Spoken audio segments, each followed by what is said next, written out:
All right, hey everybody, welcome to Down on Backyard Gardening. Today we are going to do a garden tour. Here at the beginning of November, even though that today is technically Halloween, we're still gonna go ahead and count this one for November.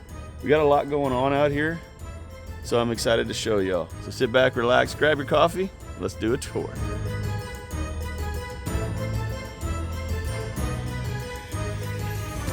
Okay, so I figured we'd start right over here in this section. Now, my asparagus is going crazy. It's still not turning the brown that it usually needs to turn when it gets into the winter time frame because, well, I'm not in winter temps yet. Still, it's like 81 right now. Blows my mind. It's the beginning of November, end of October, and I've got 80s weather. So when this is ready to be cut back, all this asparagus will turn brown, kind of like what those are right there. At that point, we cut them back at the baseline right there by the soil, continue watering them. They can get the nutrients and the energy that they need stored into the roots, into the root system. And in spring, when they start popping up, I will actually be able to start eating and harvesting these asparagus because they will be at the age where you can do that. Now let me show you right over here real quick. Remember, I planted 6 squash seeds, 3 that were not clipped at the top, and then 3 that were. I've got 2 of the ones that were, the tips were cut off right here growing. So that trick works. Now, I'm not sure why nothing else is growing.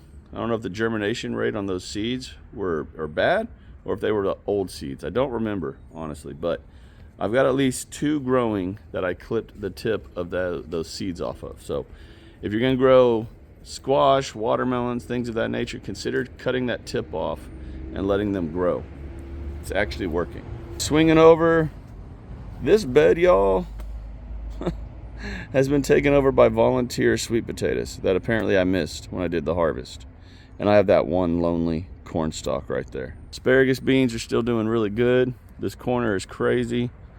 We're gonna swing on over here. The brassicas are starting to come on and do good. You can see these cabbages look good.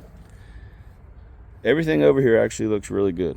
The sages, like, I love variegated sage plants or pretty much any kind of variegated leaf. Those are so pretty. All right, swinging down, radishes, squashes. Now in these tubs here is mothball water. I know the color looks terrible, but they're just old. But that mothball smell is legit right there. More radishes, turnips right here. See how good they're doing. And carrots. Now I'm not gonna lie, I put 2 packs of carrot seeds right there a couple weeks ago, and that's all that's popping up, which isn't a bad thing. I would rather have less larger carrots than a whole bunch of little piddly weird shaped carrots, but still I would have thought there'd been more. So I did actually put down some carrot seeds in here yesterday just to see if they'll grow more throughout the winter. It is what it is, right? We got those Thailand, what are these called? The Thai soldier beans, doing really good. I think they're about to start actually fruiting, starting to get some,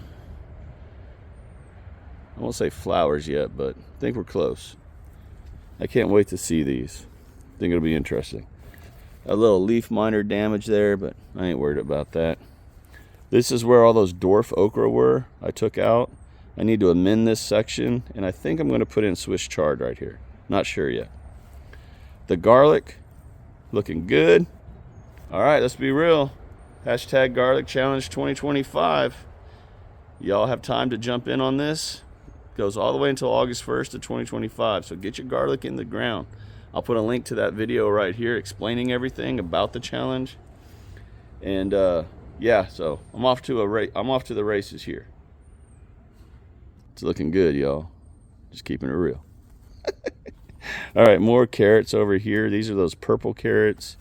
They're doing good also, but again, I thought this whole section would be filled up. So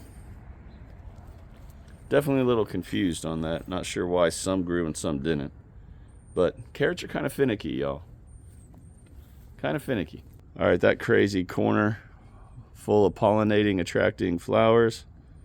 Full of pollinator attracting flowers. I've got this right here just keeping everything back. That way the carrots don't get overwhelmed. Got JoJo out here checking everything out. What are you doing? Hey, what are you doing? You gonna speak? Wanna say hi to everybody? Hey, hey, you gonna say hi? No? All right, well, sorry y'all. She's kind of bougie today, I guess. Over in this corner, I've been showing in the shorts. These habanero plants, y'all, are doing great. Now look at all the fruit on this habanero plant. This was a start that I got from a nursery, and it's doing great. This one right beside it is also a habanero plant. I thought it was putting a habanero on. I guess not. Huh, well, whatever. Lots of habaneros on that one. Oh yeah, and I do have some, look at that. Got some peppers up here. Oh, right there, it's a little small one. So these plants are doing really good in this section. Can't complain. Bunch of yellow wax beans right there. I always set some water in this jug along with nutrients, fertilizers and stuff, and let it kind of dissolve, and then I'll go pour it on plants.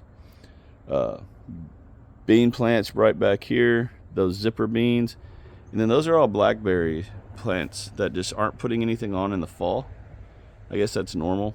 I was really hoping for a fall bunch of blackberries, but they're not coming on. It's all good. All right, we are going to switch sides and then do this bed. You all know, if you followed this channel for any amount of time, this is my indeterminate tomato bed.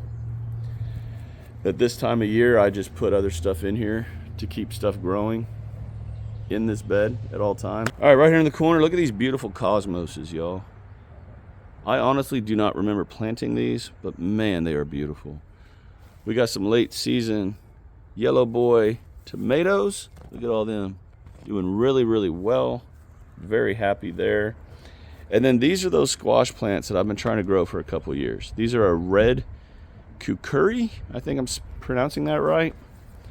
But there's the first one. It's slowly starting to change color. That thing will get a dark red when they're ready. And these are a winter squash. I've got another one growing right there. A little one right there that probably isn't going to make it just by how it looked yellow. Swinging on over, we got tomatillo plant. This was a volunteer, y'all. This is a purple tomatillo. We've got a green bean plant back there again, a volunteer plant. And then all these okras that are literally coming out either today or tomorrow. I want to get in this bed once I move all these jugs out of the way. Again, these are moth water jugs that don't have any water in them right now. This whole bed right here for the rest of the year and into January will be lettuces, Swiss chard, plants like that.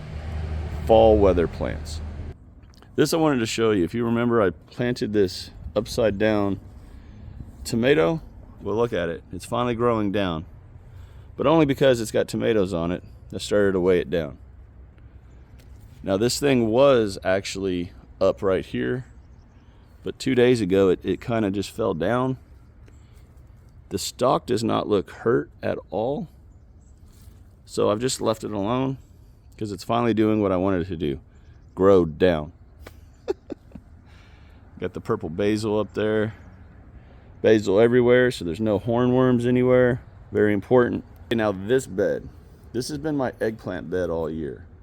Y'all, I've got some stuff finally growing in this bed. Now, it looks overran with basils because it's overran with basil. That's fine. Everything's still growing just fine. But I'm very happy with this bed. Even though it looks like a train wreck in a jungle. Everything's growing just fine. So we've got these African eggplants here. These are gomba eggplants, I believe. I have not figured out when I'm supposed to harvest these because these things are hard. Y'all, even right here at this stage, they are incredibly hard. So I'll have to do some research on when to harvest these. But this plant, as you can see, is just putting on the eggplants. Even this plant, I mean, look at that one. Really putting on those gomba eggplants. Doing really well. Swinging on in. I'm going to try to lift this up and not damage anything. Yo, look at that Satsuma eggplant. That thing is easily a foot long or more. I actually need to harvest that today, to be totally honest. I mean, it's so heavy, it's just weighing that branch down. You got another eggplant right down there.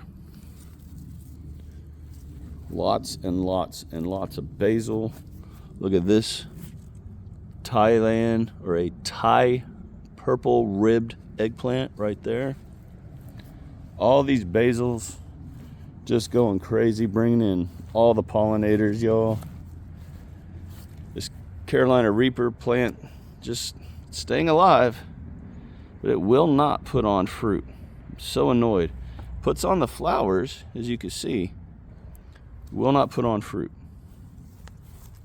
And then if you look down under here, you have another eggplant right there, all about ready to be harvested. So yeah, this bed is doing really well, even though it looks crazy.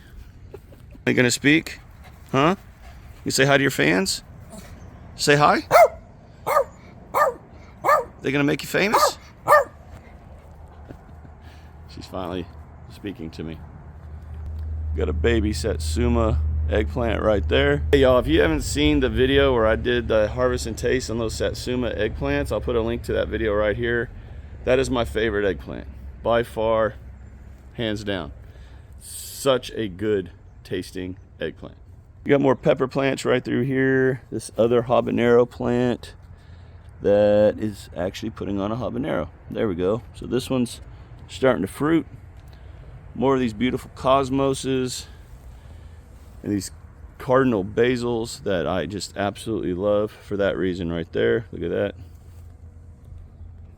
And then I heard someone tell me that these basils have a stinky smell. To be totally honest, I've never actually gone right in and smelled, so let's give it a shot.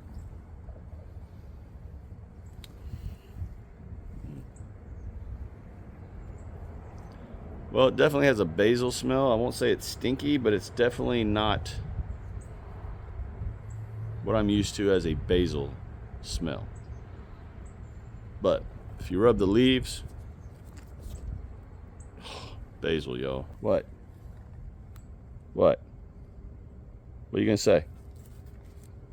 Huh? I don't know, all of a sudden today she's social. Usually she's not social. Over through here, yesterday I planted a bunch of peas all in here. Yes, I have rat traps, y'all, because I have rats. I don't like them. We're coming down, I actually lost a squash plant.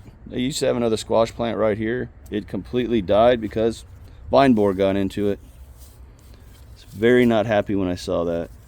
We've got a little squash plant right there. Little female flower finally, but it's not gonna live. It's too yellow for that.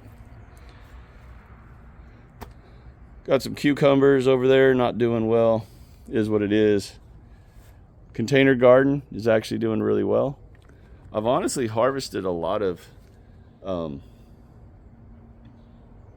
limes and lemons off of some of these trees here lately, so they're all doing good. Can't complain. I really thought I was going to lose a lot of these during the heat of August, but they've all pretty much come back. I did lose one fig plant, but it was an older fig plant, so it is what it is. This section is the spinach section that I just replanted yesterday. Again, spinach is a cold weather, cool weather crop, and when I thought the temperature was dropping, I planted, and of course the temperature stayed in the 80s, the high 80s. So I replanted because weather is supposed to be coming here very soon. Cold weather. Got this beautiful Kajari melon there, another one right there, and I believe there's another one up here, right there, right there. That one won't make it. Same with whatever that happened to that one, that won't make it. But as we come into the arched trellis area, y'all, I think this was honestly, besides starting this channel and actually starting to garden, I think this was my best idea to date, was putting in this arched trellis, because this just seriously makes me smile. Check it out. Rampincati zucchinis are growing, y'all. This one is actually ready to harvest, along with this one right here. But look how cool this one is. Look at the shape of that thing. It's like a question mark, y'all. This is so cool. I've got another one right here growing. Had some more. Where are the other ones at? Doggone it. I always get lost in here. Here's another one. There's another one right here. Got quite a few of them growing. The Taiwanese long beans are just constantly putting on new fruit, which is awesome. I've got some old stuff over here I need to take out, but for now I'm just leaving everything alone. Okay, so the last all right, so the last section I have to show is just right here. Let me also show you the man, my voice is cracking, y'all. Let me also show you this other side of these rampincati zucchini plants. These leaves aren't looking so hot. Okay, so as you can see, there's powdery mildew on them all the way up. It's almost November, so I'm not going to trip on this. I'm just going to let nature be nature. If it's time for them to go, it's time for them to go. But right here, let me move out of the way. Got a squash plant, some pea plants. Really, you know, they're just there. They're not taking off, but again, it's not cold yet. Hopefully when it gets cold, these will all just start blowing up. More there. These are just starting to turn yellow. Kind of annoyed with that. These are cilantro seeds that are plants that are sort of like just existing. This bed I kind of did a hugelkultur when I filled it up, if y'all remember, so it's going to take time for all this soil to really become really, really good. But I'm going to keep trying. Look at Joe's over there chilling. Pepper plant doing really well. This chocolate reaper, I don't know what this is. That chocolate reaper plant is, again, just existing. It's not really doing anything. It'll put on flowers, y'all, but they won't actually fruit. It's super annoying. So there's the garden tour for November 2024. I'm not upset with anything out here, really. Even the powdery mildew or these pea plants just not taking off. I think us having this weird warm weather still here in Zone 9A in the Houston area is just affecting a lot of these crops. The December garden tour, this backyard will look very, very different. Great majority of all these basils will be cut out, and will be growing just a lot lower to the ground type stuff, lettuces and things of that nature. So hope you all enjoyed this video. Hope you got something out of it. Today is Halloween, so I hope you all have a safe, productive, fun, exciting evening tonight, giving out candy or walking and collecting candy. All right, so if y'all enjoyed this video, do me the 3 favors: share, like, and subscribe to this channel if you've not done so already. If this is your first time checking out Down Home Backyard Gardening and you liked what you saw, by all means, hit that subscribe button, hit that bell so you're always notified whenever I upload videos. And honestly, I would love to have all of you join all of us on this fast-growing community of like-minded gardeners here on YouTube. Everyone take care, God bless, continue to shine bright and harvest hard. Happy Halloween, be safe, and I'll talk to y'all again real soon.